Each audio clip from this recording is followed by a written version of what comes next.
목사님 말씀하신 대로 저는 무슨 전문 부흥사도 아니고요. 그저 한 교회에서 부족하지만 열심히 목회하는 그런 평범한 그런 목회자입니다. 저는 교회를 개척을 해서 현재 한 교회에서 37년째 지금 목회하고 있습니다. 그리고 서울연회 감독은 직전도 아니고 전전 감독이었습니다. 현직이 아닙니다. 그렇기 때문에 또 정말 축구 감독인 줄 잘못 오해도 하니까 그냥 목사로 그렇게 불러주시면 더 자연스럽고 좋겠습니다. 현대교회 와보니까 너무 근사하네요. 잘 예배당도 잘 지어놨고 이렇게 젊으신 분들도 많고 현대교회의 박행신 목사님 목회 잘하신다는 소문이 전국적으로 퍼져 있어요. 오늘도 내가 어느 교수님 만났는데 나 오늘 이천에 현대교회 박행신 목사 그 교회 간다고 그러니까 박 목사 이 목회 잘했지요 라고 그러더라고. 감 놀랄 거라 그러더라고. 근데 정말 와서 보니까 놀라운 일들이 많으네요. 이번에 여러분 은혜 많이 받으시길 바랍니다. 근데 무슨 말씀으로 함께 은혜 받을까 생각하는 중에 마태복음 5장에서 7장에 있는 말씀 뭐라고 그러지요 그걸? 이 5장에서 7장에 있는 말씀 전체를 뭐라고 그래? 그렇지. 예수님의 산상설교, 산상보훈이라고도 하고 또 산상수훈이라고도 하는 이 말씀 그냥 차례차례 이렇게 읽어가면서 함께 은혜 받으려고 그럽니다. 그 비스마르크가 법학박사 논문을 쓸 때 이 산상설교 이거 가지고 한 국가를 통치할 수 있을까?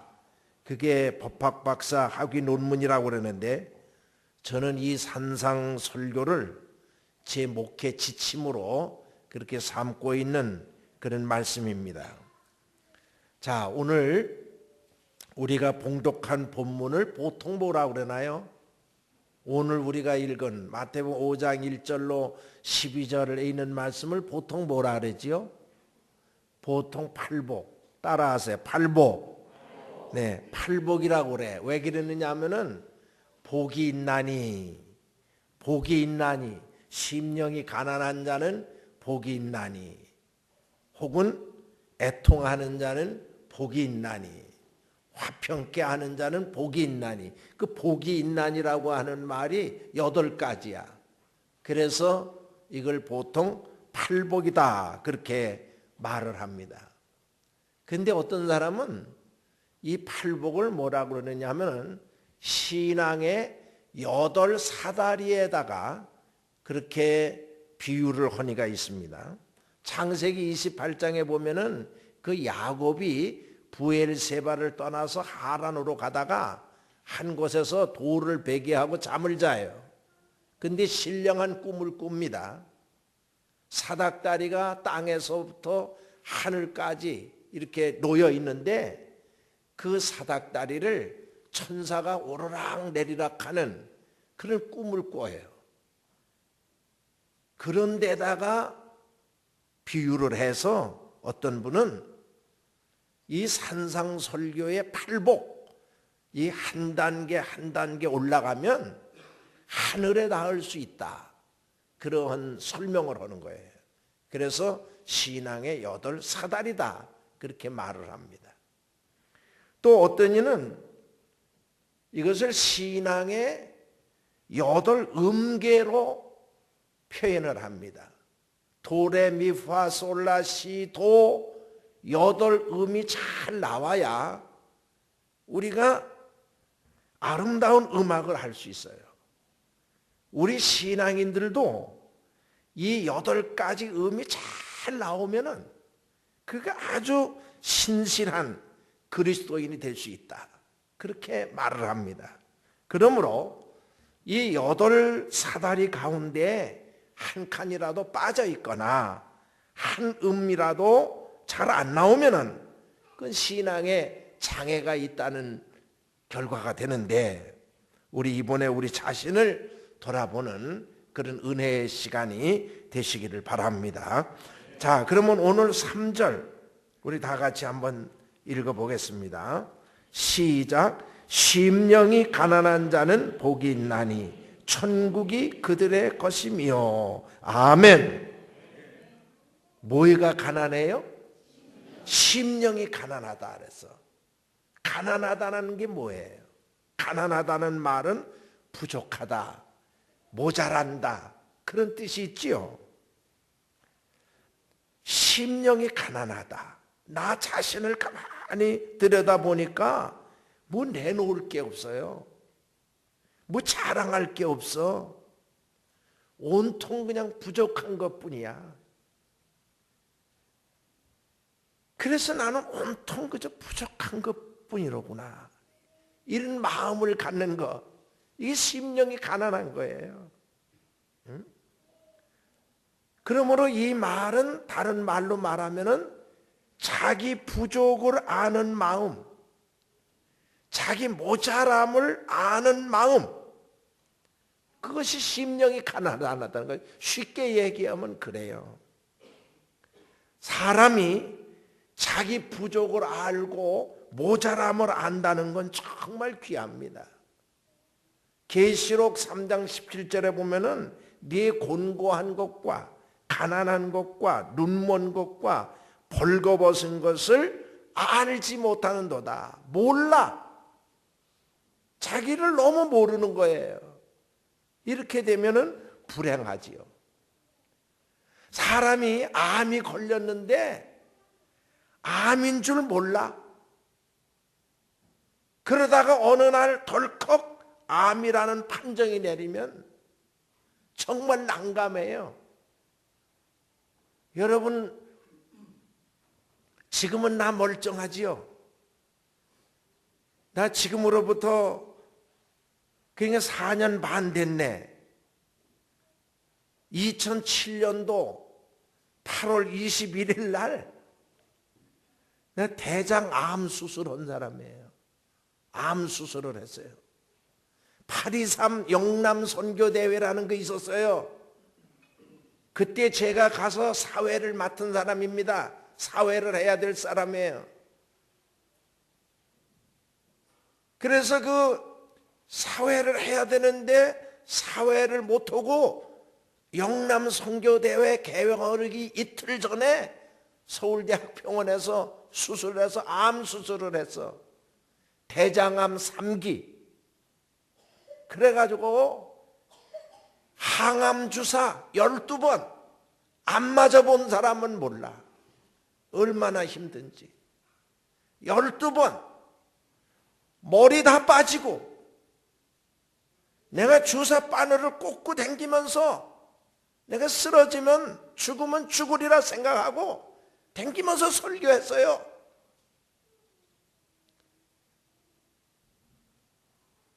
그렇게 대장암 3기까지 되도록 모르는 거예요. 우리 교회 장로님이 새벽 기도하다가 우리 목사님 건강검진을 시켜드려야 되겠다, 이렇게 생각을 하고 이분이 서울대학병원 강남센터에다가 건강검진 예약을 해놨어요. 강제로 나를 끌고 갔습니다. 아, 나야 뭐 돌을 먹어도 소화가 잘 될 것 같은 그런 심정인데 날 왜 끌고 가나? 우리 집사람이나 가서 하면 되지. 그래서 같이 가서 검사를 했어. 그런데 약하게 보이는 제 초는 아무렇지도 않고 아주 왕성하게 보이는 초는 이상이 생겨가지고, 그래가지고 결국은 대장암 3기 수술을 하고 그래가지고 지금 4년 반 됐습니다.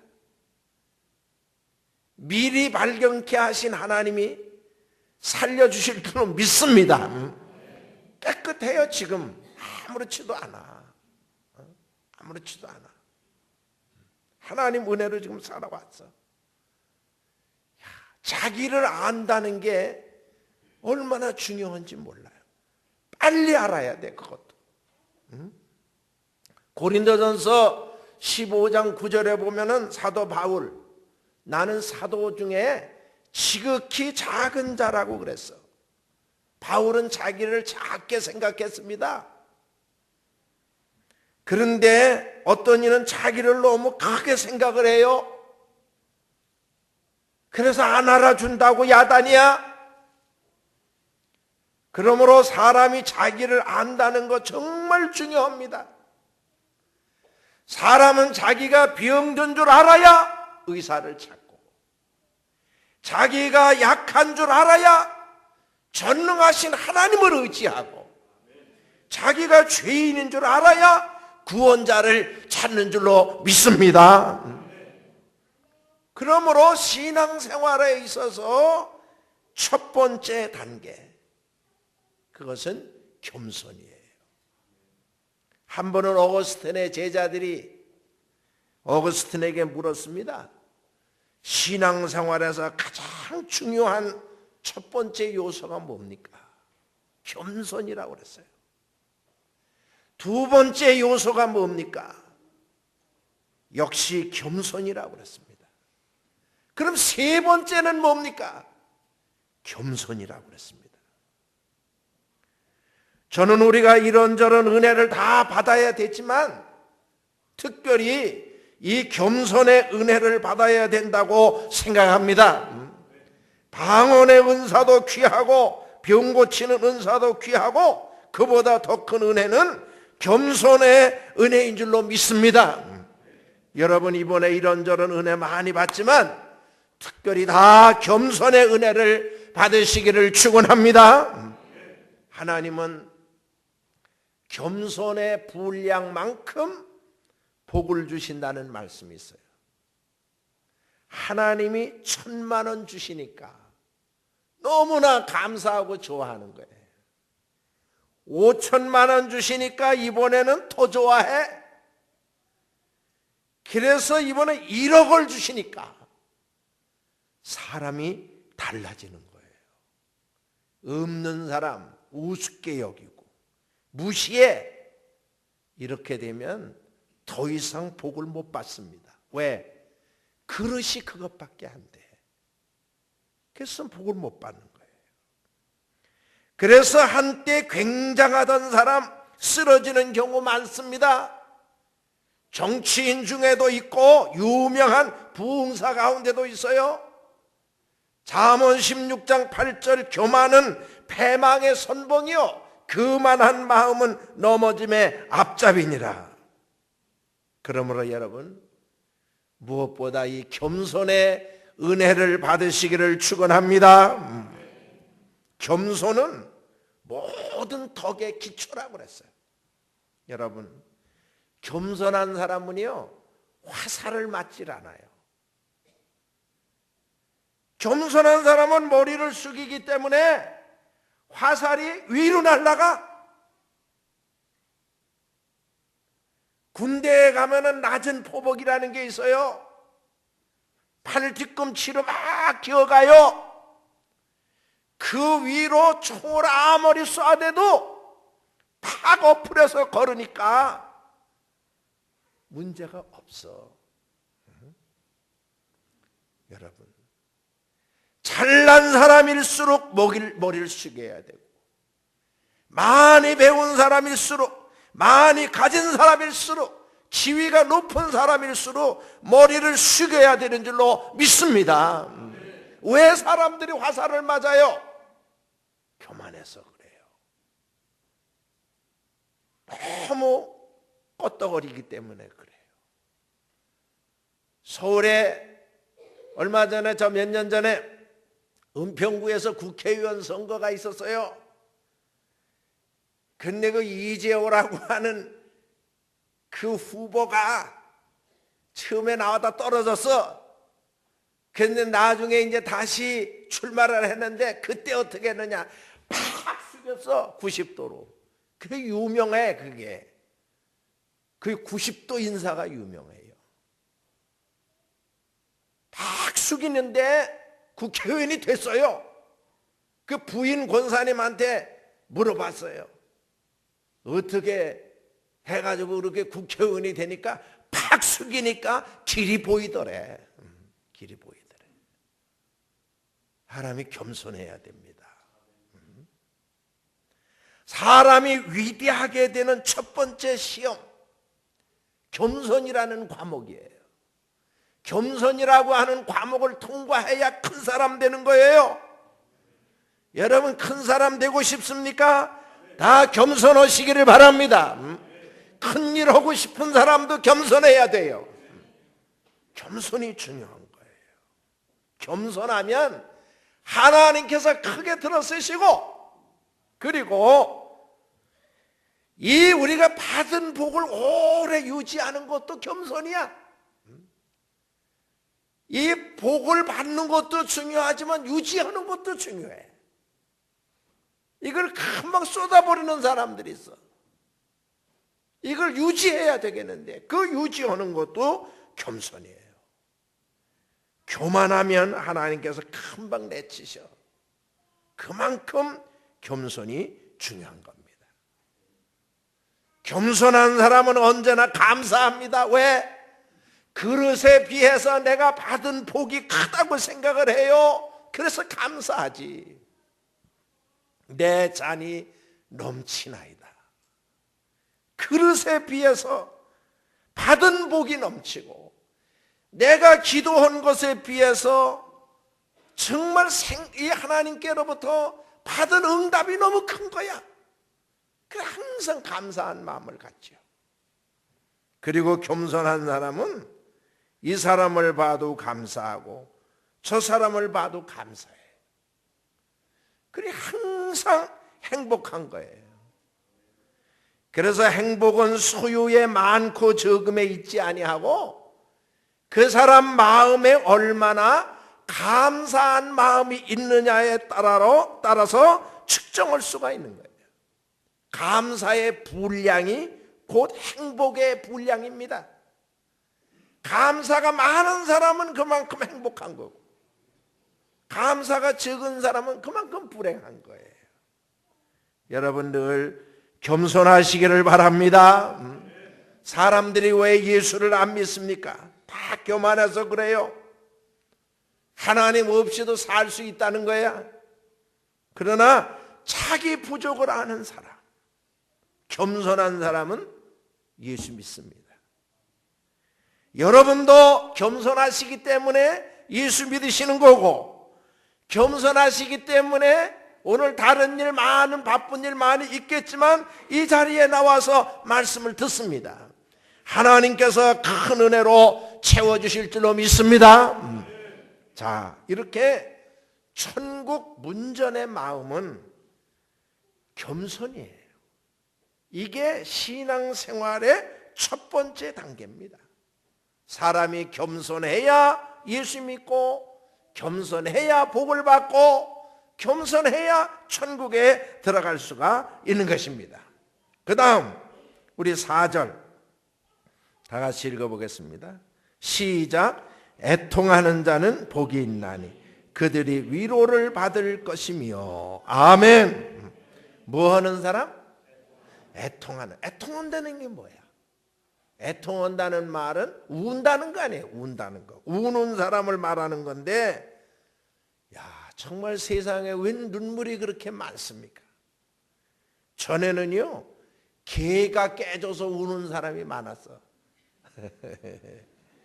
요즘에는 사업이 망해서 우는 사람, 직장을 잃고 막막해서 우는 사람, 뇌물 먹은 게 들통이 나서 우는 사람, 보증 잘못 써서 우는 사람, 증권 하다가 다 날려보내고 우는 사람, 정말 세상에는 우는 사람이 너무 많아요. 자식 때문에 우는 사람, 남편 때문에 우는 사람, 여러분 왜 눈물이 그렇게 많아요? 그럼 이런 사람이 복이 있다는 건가? 그렇습니다. 저는 이런 사람도 다 복이 있다고 생각해요. 왜? 사람이 눈물을 통해서 자기 진실을 알고 겸손해질 수 있기 때문에 그렇습니다. 사람이 자기 자신에 대해서 진실해지고 겸손해질 수 있다면 얼마나 좋아요. 그러므로 저는 그것이 어떤 눈물이든 다 귀하게 봅니다. 비가 와야 물이 어디서 새는지를 알아요. 그래서 고칠 수 있다면 그런 일이 없던 것보다 더 낫지 않을까요?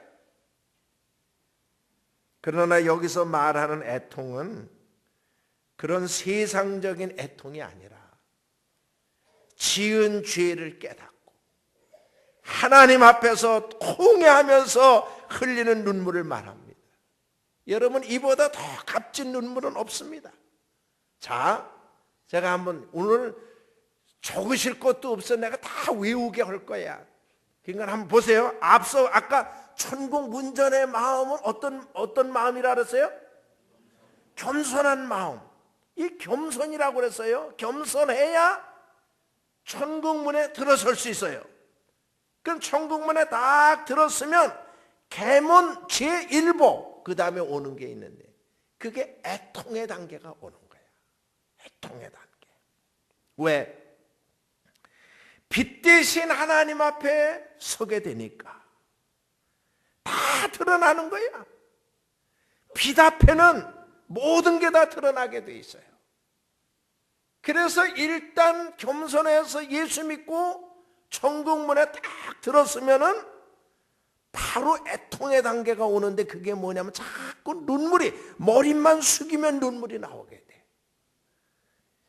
이런 것이 은혜 받는 단계예요.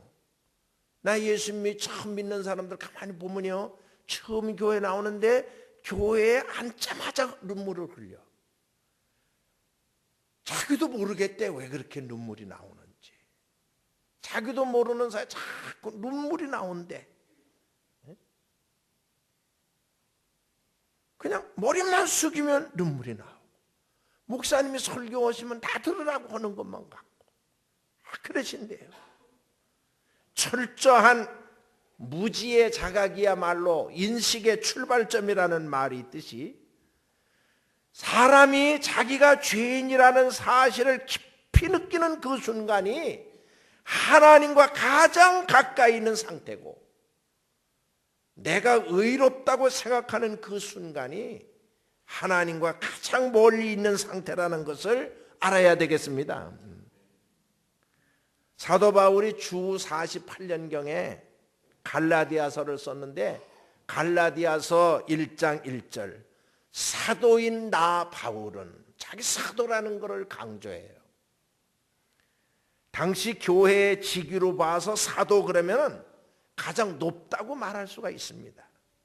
그런데 그 후 7년쯤 지나서 55년경 고린도서를 썼는데 고린도전서 15장 8절 내가 사도이긴 하나 사도 중에 지극히 작은 자라는 표현을 해요. 다시 5년 후에 60년경 예배소서를 썼는데 예배소서 3장 8절 지극히 작은 자보다 더 작은 나에게 은혜를 주셨다고 그렇게 말을 합니다. 맨 마지막 디모데서 바울의 유언서와 같은 책입니다. 디모데전서 1장 15절 죄인 중에 내가 괴순이라 이런 표현을 씁니다. 이건 우리에게 뭘 말해주고 있느냐 하면은 연조가 깊고 은혜를 받으면 받을수록 자기가 죄인이라는 사실을 더 깊이 깨닫게 되는 줄로 믿습니다. 자기는 사도 될 자격이 없는데 하나님께서 은혜로 내게 직분을 맡기셨다는 거예요. 그래서 자기는 남보다 더 많이 수고를 했는데 그것도 하나님의 은혜라고 말합니다. 바울이야말로 정말 은혜 많이 받은 사람입니다. 다윗은 시편 51편 3절 내 죄가 항상 내 앞에 있다 그랬습니다. 신앙 성숙의 두 번째 단계는 애통입니다. 이런 사람이 복을 받는데 어떤 복을 받아요? 저희가 뭘 받아? 위로를 받을 것이며, 위로라고 하는 말은 파라크레이토스, 곁으로 부른다 이런 뜻이에요. 이런 사람 하나님께서 가까이 해 주시는 줄로 믿습니다. 그 다음에 5절 다 같이 또 읽어보겠습니다. 시작. 온유한 자는 복이 있나니 그들이 땅을 기업으로 받을 것이며. 아멘. 어떤 사람? 온유한 사람. 그럼 또 온유하다는 게 뭘까? 온유하다는 말은 다른 말로 말하면은 부드럽다 하는 뜻이에요. 그러나 여러분, 부드러운 거하고 약한 거하고는 달라요. 사람들은 대개 화 잘 내고 포악하고 막 이런 사람을 강하다고 생각하는데요, 그렇지 않아요. 정말 강한 사람 화 안 냅니다. 화 안 내요. 화낼 일이 있어도 잘 참습니다. 화 잘 내는 사람 대개 보면요, 상처 많은 사람이에요. 상처가 많은 사람. 성격 나빠서가 아니에요. 남다른 아픔이 있습니다. 그러므로 여러분, 절대 누가 화내면요 같이 대들지 마세요. 불쌍히 여기세요. 그리고 그걸 잘 받아줘야 됩니다. 잘 받아줘야 돼요. 그래야 치료를 받아. 막 화내고 그냥 성질내고 그러는 사람 보면 같이 싸우러 들질 말고, 이분이 남다른 아픔이 있구나, 그렇게 생각하고 잘 받고 품어주세요. 부부간에도 마찬가지고요, 교인들끼리도 마찬가지입니다. 잘 품어줘야 그게 치료를 받습니다. 잠언 16장 32절 노하기를 더디하는 사람은 용사보다 낫고 자기 마음을 다스리는 자는 성을 빼앗는 자보다 나으니라. 화 잘 내는 사람 하나도 무섭지 않아요. 자기 마음을 다스리는 사람이 강한 사람이에요. 그런데 이게 저절로 되는 게 아니야. 은혜를 받아야 됩니다, 여러분.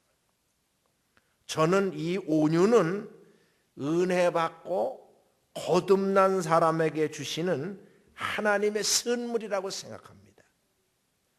모세 천성적으로 온유한 사람 아닙니다.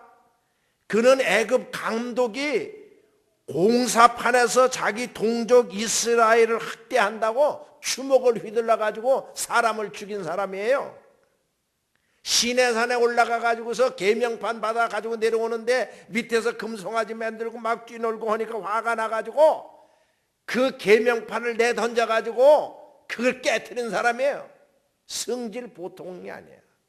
그 계명판이 그게 보통 계명판이에요? 그걸 다 깨트려요? 그런데 민수기 12장 3절 이 사람 모세는 온유함이 지면의 모든 사람들보다 더하더라. 어떻게 그렇게 됐을까? 정말 특별한 은혜예요. 완전히 거듭났어요. 사람이 거듭나면 온유해질 수가 있습니다, 여러분. 베드로 성격이 급하고 과격한 사람이에요.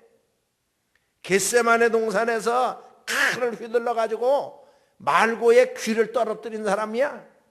그런데 베드로전서 3장 8절 이하에서 그는 이렇게 권면합니다. 너희가 다 마음을 같이하여 체휼하며 형제를 사랑하며 불쌍히 여기며 겸손하며 악을 악으로 욕을 욕으로 갚지 말고 도리어 복을 빌라. 어떻게 사람이 이렇게 달라질 수 있어요? 성령 받은 증거인 줄로 믿습니다. 신앙이 성숙돼 가지고 이 세 번째 단계에 오르면 다 이렇게 사람이 온유해지는 거예요. 양같이 아주 순해져요. 그래서 사람들이 저 사람 은혜 받았네 이런 소리를 합니다. 저 사람 예수 믿더니 완전히 달라졌네 이런 소리를 듣습니다. 이게 이제 신앙의 세 번째 단계에 오르는 거예요.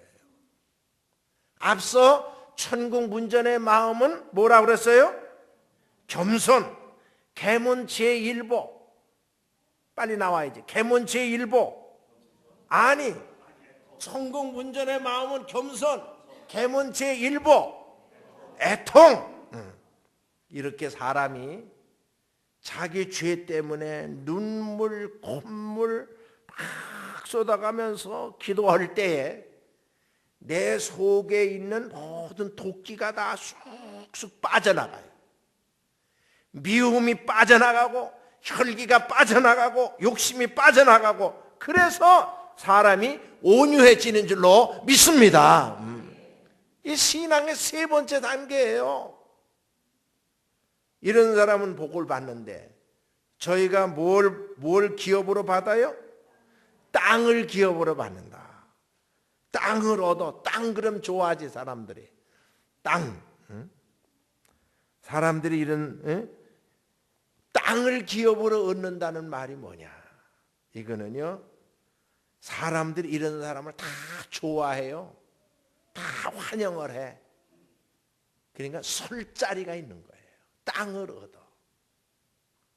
온유한 사람은 다 좋아해요. 그래서 저마다 오라고 그래. 설 자리가 있습니다. 포악한 사람 다 싫어해. 그래서 땅을 잃어버려. 그래서 여기 있다가 쫓겨가고 저기 있다 쫓겨가고 저기 가다 이렇게 되는 거예요. 자리를 잃어버리는 거예요. 예수님도 아주 온유하신 성품입니다, 여러분. 다 온유한 사람 되시기를 바랍니다. 온유한 사람이 돼야 돼요. 부드럽고. 네. 이것이 신앙의 세 번째 단계고. 그 다음에 그러면 6절 또 읽어야지. 6절 시작. 의에 줄이고 목마른 자는 복이 있나니 그들이 배부를 것이며. 아멘. 뭐에 줄이고 목마른 사람? 의에 줄이고 목마른 사람. 이 의라는 건 또 뭔가 그러면? 복잡하게 생각할 거 없어요. 의는 의로운 생활, 바른 생활. 신앙이 성숙돼 가지고요. 이 네 번째 단계에 오르면은 그 다음 의에 줄이고 목마른 사람이 돼. 의. 수술한 자가 퇴원해 가지고 먹을 것을 찾듯이 의롭게 살기 위해서 내가 어떻게 하면 믿음으로 살 수 있을까? 어떻게 하면 내가 하나님을 기쁘시게 해드릴 수 있을까? 줄이고 목마른 사람이 되는 거예요. 줄이고 목마른 사람이 돼요. 여러분 줄인 거하고 목마른 거하고 어떤 게 더 급해요? 줄인 것도 급하고 목마른 것도 급하지 뭐. 그런데 이 둘이 합쳤으니까 얼마나 급하겠어. 사람은 누구나 다 의롭게 살려는 마음이 있습니다. 그러나 얼마나 강렬하냐가 중요한 거예요. 얼마나 강렬하냐. 그리고 감사한 것 있어요. 의로운 사람이 복이 있다 그러면 복 받을 사람 별로 없어. 그런데 어떤 사람이 의에 줄이고 목마른 사람. 애만 써도 복이 있다 그랬어요. 그런데 무슨 복을 받는다 그랬어요? 저희가 어때? 저희가 배부를 것이며. 배부르다는 말이 무슨 말인가? 전에 우리 교회 담임 목사님, 나 이천중앙교회 출신이에요. 중학교 때부터 청년 시절은 이천중앙교회에 있어서 내 누구라고는 말을 안 해. 그때 그 담임 목사님 배가 얼마나 많이 나왔는지 강대상에 똑 나오시면 강대상 위에다 배를 쭉 얹어놓고 설교를 하세요. 여러분, 저희가 배부를 것이며 그렇게 배가 나온다는 걸까? 그렇지 않아요. 이 배가 나온, 이 배부를 것이며 이 말은 문관이 남 부러울 것이 없다는 뜻이에요. 나 배부르면 평양감사도 부럽지 않다는 말이 있어. 하나도 부러울 게 없는 거예요. 세상 사람 날 부러워 아니하여도 나도 역시 세상 사람 부럽지 않아. 하나님의 그네를 생각할 때에 할렐루야 찬송이 저절로 나네. 아멘.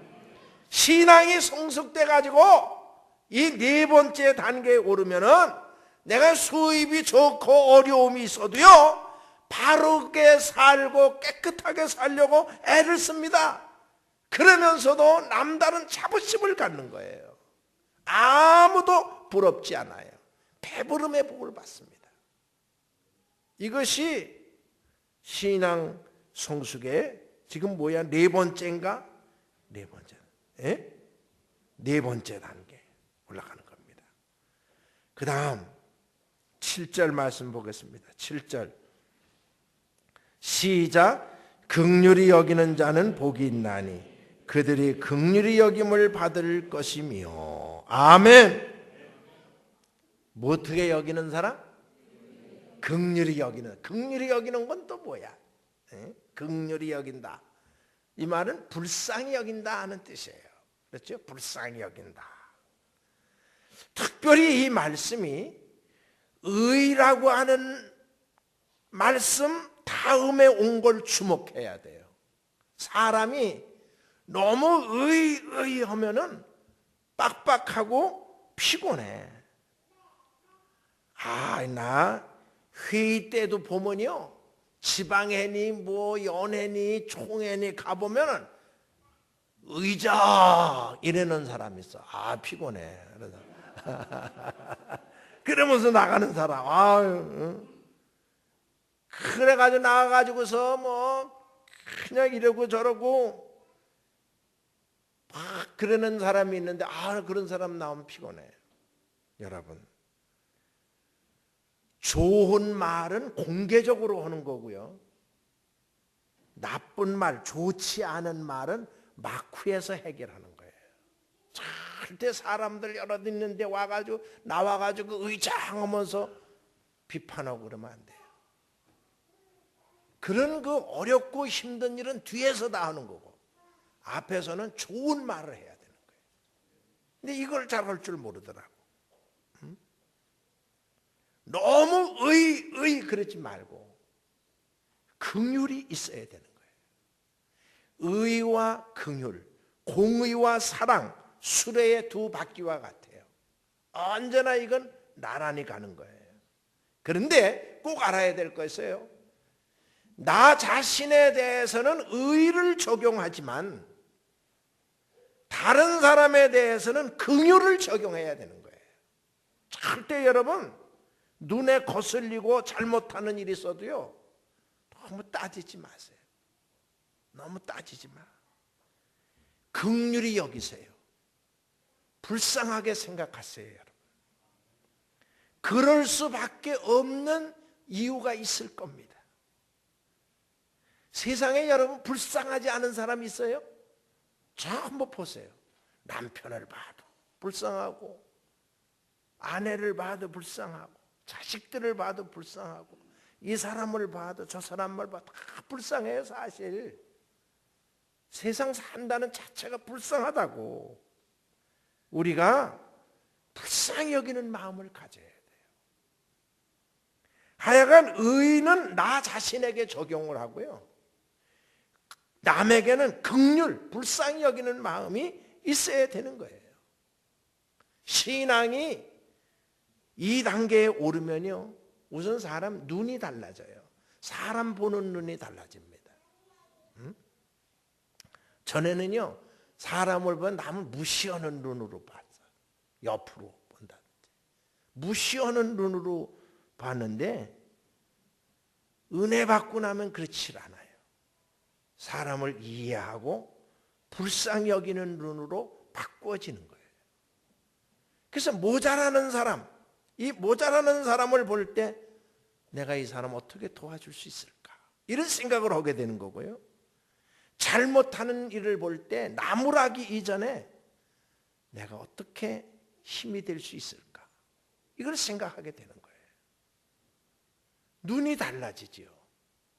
사람 보는 눈이 어떤 눈으로 보느냐가 달라지잖아요. 귀도 달라지는 겁니다.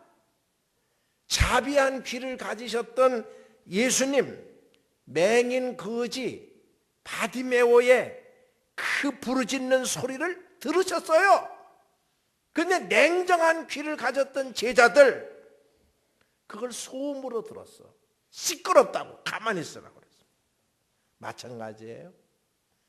자비한 귀를 가진 성도들은 불쌍한 사람들, 소외된 사람들, 가난한 사람들의 소리를 듣습니다. 그러나 냉정한 귀를 가지면 안 들려. 공자님, 내 나이 60이 되니까 귀가 순해졌다 그랬어요. 여러분, 누가 와서 듣기 싫은 소리 해도요, 화내지 말고 해석을 좋게 하세요. 해석을 좋게 하셔야 돼요. 응? 누가 와가지고 아이고 목사님 아무개가 이만저만 했어요. 그래 그러지 말고 아마 자매님이 잘못 들으셨을 겁니다. 아내의 두 귀로 똑똑히 들었는데요. 그러면 그분이 말을 할 줄 몰라서 그렇지 본심은 그렇지 않습니다. 항상 이렇게 말을 해야 돼요. 응? 이 귀가 순해야 돼요. 발끈하지 말고요. 응? 그리고 신앙 2단계에 오면 말도 달라져요. 어느 공동체나 마찬가지지만 교회는 말이 은혜로워야 되거든요. 아무개가 당신 참 좋아합디다. 그 아무개가 당신 아주 끔찍히 생각합디다. 이런 말은 하기도 좋고 듣기도 좋아. 항상 그런 말을 골라서 해야 돼요. 손이 달라지지요. 자비한 손, 의사와 간호사의 손, 남의 상처를 만져주는 자비한 손인데 예수님도 자비로운 손이에요. 어린아이를 보실 때마다 축복해 주셨고 병든 자들을 위해서 기도해 주셨어요. 신앙 성숙이 이 정도에 오르면 손이 자비로워요. 다른 사람의 상처를 싸매주는 그런 손이 되는 줄로 믿습니다. 여기 참석하신 현대교회 성도 여러분들, 예수 향기 가득한 현대교회 성도 여러분들, 다 눈이 자비로워지시기를 바랍니다. 귀가 달라지시기를 바랍니다. 말이 달라지시기를 바랍니다. 그리고 여러분의 손이 달라져서 상처받은 이들을 싸매주고 어루만져주는 자비로운 손들이 되시기를 축원합니다. 그 다음 8절 또 읽어봅시다. 시작. 마음이 청결한 자는 복이 있나니 그들이 하나님을 볼 것이며. 아멘. 마음이 어떻게 된 사람? 청결한 사람. 청결하다는 게 뭐예요? 깨끗하다는 거 아니에요? 깨끗하다. 깨끗한 거는 누구나 다 좋아해요. 내가 이거 들어보니까 새집이라서만 그런 것 같지가 않아. 막 깨끗하고 질서 정연하고 모든 그런 이 성물 하나하나가 다 여기에 정신이 다 들어가 있어요. 모든 게 다 보니까 하나하나가 뭐 너무너무 귀하네. 그게 얼마나 좋아 이렇게. 깨끗한 걸 다 좋아한 거예요. 응? 깨끗한 옷, 깨끗한 방, 깨끗한 거리, 깨끗한 음식, 깨끗한 거. 이건 문화의 척도예요. 여러분 그만큼 수준이 있는 거예요, 여러분. 난 나만 수준이 있는 줄 알았더니 아니 우리 박 목사님은 뭐, 야, 난 커피 요즘에 배우거든? 벌써 다 배워놨어.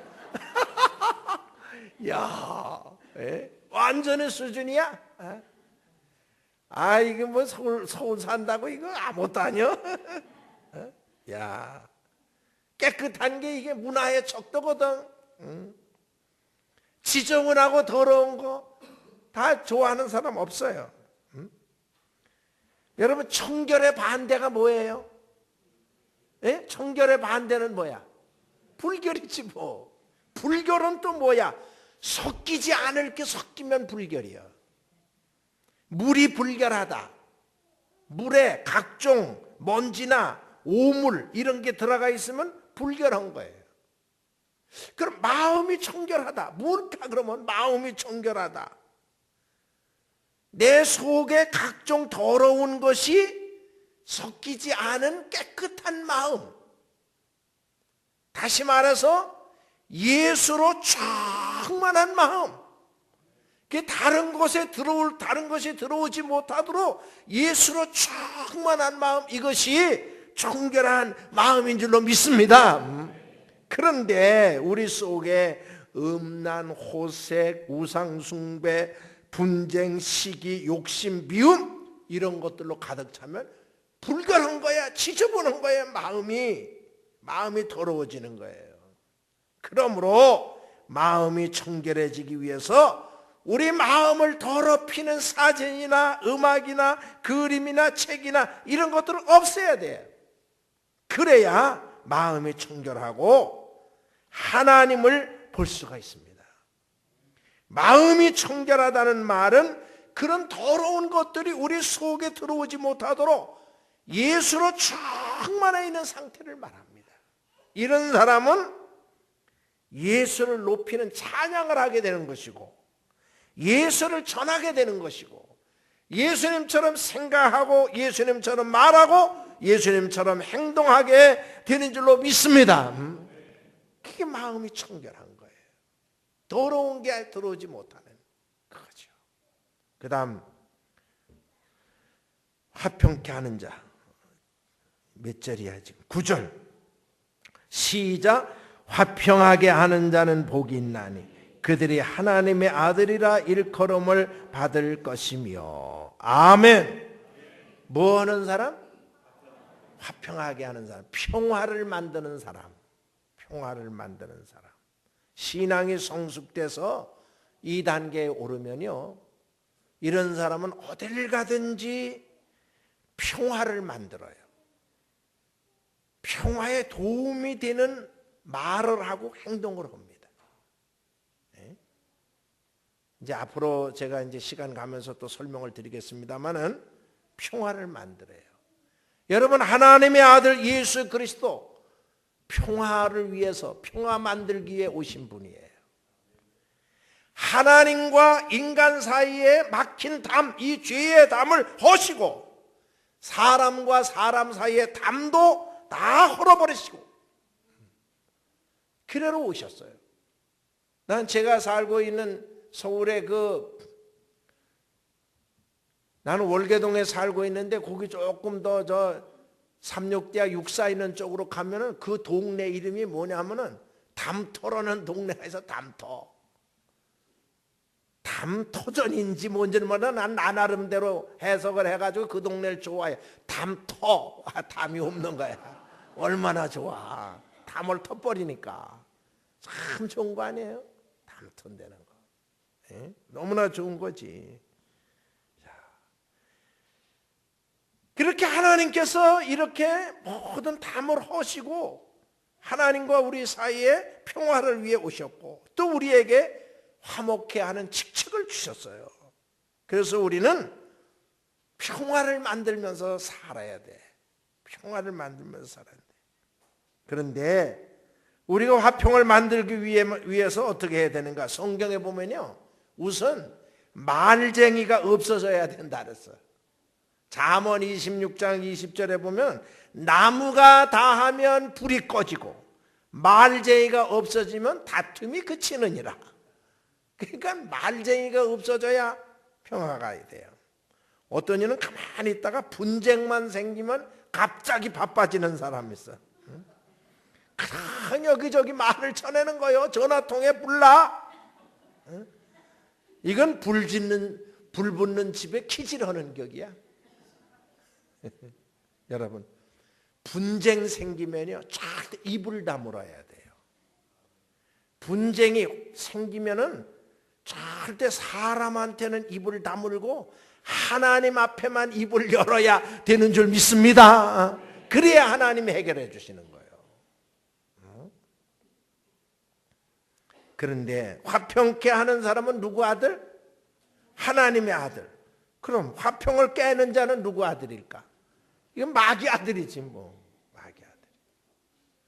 우리가 화평을 만들려면요, 먼저 나 자신이 하나님과 화목을 이루어야 돼요. 하나님하고 화목을 내가 이루어야 돼. 여러분 한번 물어보겠어요? 사람이 이성의 지배를 받을 것 같아요? 이 감정의 지배를 받을 것 같아? 어떤 지배를 받을 것 같아? 사람이요, 이 심리학에서는 뭐라고 그러느냐 하면은 정서가 안정되지 않으면은 이성은 제 기능을 발휘하지 못한다고 그래요. 잘못된 건 줄 알면서도 뻑시고 나가는데 뭐 이게 잘못되니까. 그러니까 이게 마음이 안정이 돼야 되는데, 그러려면 하나님 앞에 죄 용서를 받고 편안함을 가져야 되는데, 죄책감에 사로잡혀 있는 사람은요, 자기 마음이 불안하니까 자꾸 이 사람하고 부딪히고 저 사람하고 자꾸 부딪혀요. 그 공동체 생활에서 가장 위험한 사람이 누구냐 하면은 죄책감에서 벗어나지 못하는 사람이에요. 무의식 중에도 죄책감이 있으면 마음이 안정이 안 돼가지고요, 이게 제대로 기능을 발휘 못해서 조금만 먹으면 그냥 부딪히고 덤벼들려고 그러고 막 이래. 이게 중요한 게 하나님과 나 사이에 평화가 있어야 되거든. 죄 용서를 받고 우리가 편안한 마음을 가져야 우리가 세상에 나가서 평화를 만들면서 살 수가 있는 것입니다. 그 자기 죄를 회개하고 용서의 기쁨이 있어야 평화 만들 수 있어요. 여러분 다 어딜 가든지 평화를 만들며 사시기를 축원합니다. 마지막 신앙의 최고 절정 10절 이하에 있는 말씀 다 같이 한번 12절까지 다 같이 읽어보겠습니다. 시작. 의를 위하여 박해를 받은 자는 복이 있나니 천국이 그들의 것입니다.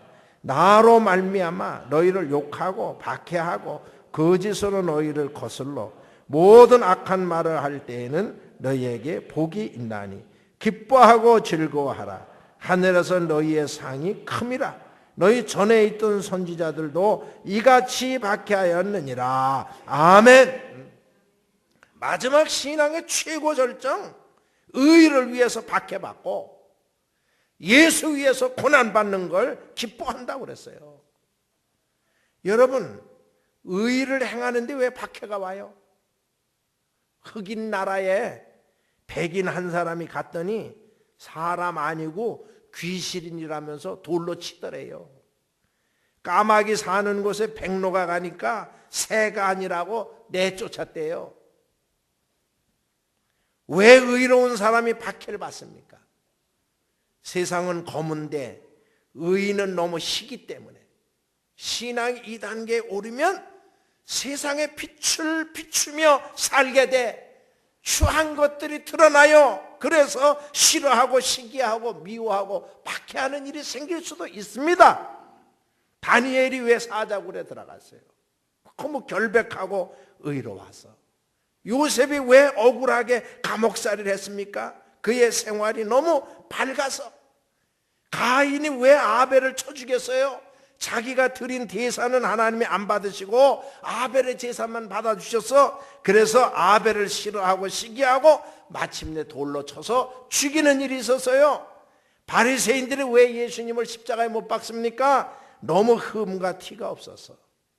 의로운 사람이 박해받는 거, 동서고금 어디서나 있는 일입니다. 그럴 때 낙심하거나 불평하지 말고 오히려 기뻐하고 즐거워하라 그랬어요. 전에 있던 선지자들도 다 그런 박해를 받았고 하늘의 상이 크다 그랬습니다. 보통 사람들이 다 자기 필요에 따라 신앙생활을 합니다. 예수 믿는 게 다 자기 문제 해결 받으려고, 물질의 복을 받을까, 병 고침 받으려고, 자녀 잘 되기를 위해 예수 믿어요. 나 그거 잘못됐다는 거 아니에요. 다 그렇게 우리가 예수 믿습니다. 그러다가 은혜 받으면 나의 이익이 아니라 하나님 영광을 위해서 손해도 보고 핍박받는 자리, 죽는 자리까지 나가게 되는 줄로 믿습니다. 이게 신앙의 최고 절정이에요. 기뻐하고 즐거워하라. 큰 상이 따른다 그랬어요. 현대교회 성도 여러분들 다 이게 수준 있는 분들이고 길게 하는 걸 싫어한대대. 그래서 그냥 여기서 끝내려고 그래요. 그런데 오늘 한 거 다 이거 외워야 되거든. 외워야 되기 때문에 한번 다시 외웁니다. 자, 천국 문전의 마음은 무슨 마음? 어때요? 겸손해야 돼. 겸손한 사람이 자기가 머리를 숙이고 겸손한 사람이 천국 문에 들어서게 되는데, 예수 믿고 천국 문에 들어서는데 문을 개문 제1보 무슨 단계가 와? 애통의 단계가 와. 빛 대신 하나님 앞에 내 자신이 그대로 다 드러나니까 나도 모르는 사이에 자꾸 눈물이 쏟아져. 눈물, 콧물과 함께 내 속에 있는 죄성과 갖가지 독성들이 쑥쑥 빠져나가니까 그 다음에 무슨 단계가 와요? 사람이 온유해져. 양같이 순해져서 저 사람 은혜 받았네, 저 사람 예수 믿고 달라졌네, 이런 소리를 듣게 되고, 그 다음에는 마치 병원 수술 환자가 퇴원해가지고 먹을 것을 찾듯이 뭐에 줄이고 목마른 사람이 된다 그랬어요? 의에 줄이고 목마른 사람. 어떻게 하면 내가 믿음으로 살 수 있을까? 어떻게 하면 내가 하나님 뜻대로 살고, 어떻게 하면 내가 전도도 하고, 어떻게 하면 내가 하나님을 기쁘시게 할 수 있을까? 줄이고 목마른 사람처럼 사모하게 돼요. 나 자신에 대해서는 늘 의를 적용하지만 그 다음 다른 사람에 대해서는 어떻게 하라 그랬어요? 불쌍히 여기는 사람, 긍휼히 여기는 마음이 있어야 되는 거지. 사람들을 볼 때 다 불쌍한 마음을 가지고 보는 거예요. 그러면 내가 저 사람에게 어떤 도움이 될 수 있을까? 내가 어떻게 하면 저 사람에게 정말 힘이 될 수 있을까? 자꾸 이런 마음을 가지고 사람들을 보게 됩니다. 이런 사람은 정말 예수로 충만하게 돼서 아무것도 내 속에 들어오지 못하도록, 더 지저분한 게 들어오지 못하도록 예수로 충만하게 되는데, 이것은 마음이 어떻게 되는 거예요? 청결한 사람이 된다는 거야. 이런 사람은 어딜 가든지 뭘 만들면서 살아? 화평, 평화를 만들면서 사는 거예요. 그래서 어딜 가든지 평화에 도움이 되고, 그저 평화를 만드는데 이게 도움이 되는 행동과 말을 하게 되고, 이렇게 하면서 사는 거예요. 그러면서 신앙의 최고 절정은, 우리가 제일 처음에 예수 믿고 내 문제 해결을 위해서, 내 병 고치기를 위해서, 물질 축복을 위해서 내 욕심 때문에 예수 믿기 시작하지만, 은혜 받고 나면 예수를 위해서 고난받는 자리, 핍박받는 자리, 마침내는 죽는 자리까지도 나아갈 수 있는 이러한 단계에 오르게 된다 그랬습니다. 현대교회 여러분, 성도 여러분, 간신히 구원받는 단계에서 다 이런 상받는 단계에 이르는 성숙한 신앙인, 신실한 신앙인들, 이 수준 높은 현대교회, 예수 향기 가득한 현대교회 성도 여러분들 다 되시기를 주의 이름으로 축원합니다. 축원합니다. 기도하겠습니다. 하나님 아버지, 안 믿는 세상 사람들과는 소속이 다르오니 저희들 삶이 달라지기를 소원합니다. 그러기 위해 무엇보다 성품이 달라지게 하여 주시옵소서. 겸손하게 하옵소서. 지은 죄를 깨닫고 애통하게 하시고 사람이 온유하게 해 주시옵소서. 나 자신에 대해는 의에 줄이고 목마른 사람처럼 살게 해주시고 남은 불쌍히 여기는 마음이 가득하게 해 주시옵소서. 내 속에 예수로 충만해서 더러운 것이 들어오지 못하도록 마음이 청결하게 하시고 언제 어디서나 평화를 만들며 살게 해 주옵소서. 그리고 나의 이익이 아니라 주님을 위해 손해도 보고 핍박도 받고 죽는 자리까지 나아갈 수 있는 용기를 주시옵소서. 그래서 성숙한 신실한 그리스도인들이 다 되도록 하나님 함께 해 주시옵소서. 예수님의 이름으로 기도하옵나이다.